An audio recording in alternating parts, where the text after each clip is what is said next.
La bataille de Cassel de 1328, immortalisée lors d'une visite singulière. Dans le cadre de l'opération Tous en fête, la Fondation française des Jeux et la Croix-Rouge organisaient mercredi une journée d'action solidaire au château de Versailles. 315 personnes s'étaient vues réserver la galerie des batailles, le temps d'une représentation théâtrale.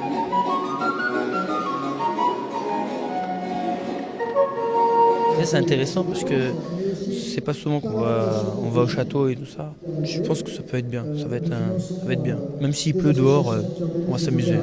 Moi, je suis venue toute petite, donc ça me fait plaisir de revenir. Je trouve que c'est très enrichissant et de faire tout ça après des périodes de Noël, je trouve ça assez festif. Enfants et adultes s'étaient inscrits dans les diverses antennes de la Croix-Rouge d'Île-de-France et de la Manche pour ce spectacle. Au programme, goûter, visite de la Galerie des Glaces et des grands appartements du roi et de la reine.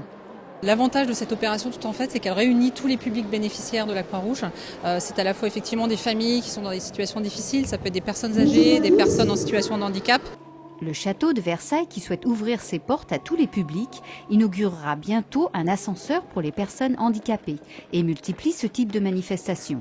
C'est la troisième opération de ce type que nous faisons avec la Fondation de la Française des Jeux dans l'année. Nous avons accueilli une visite organisée par Emmaüs, une autre visite dans le cadre des journées pour la prévention de l'autisme. Eh bien, nous essayons de jalonner notre année avec des manifestations de ce type, des manifestations de solidarité. De son côté, la Croix-Rouge française organise chaque année 300 événements en France du 1er décembre au 15 janvier. Environ 50 000 personnes bénéficient de ces actions.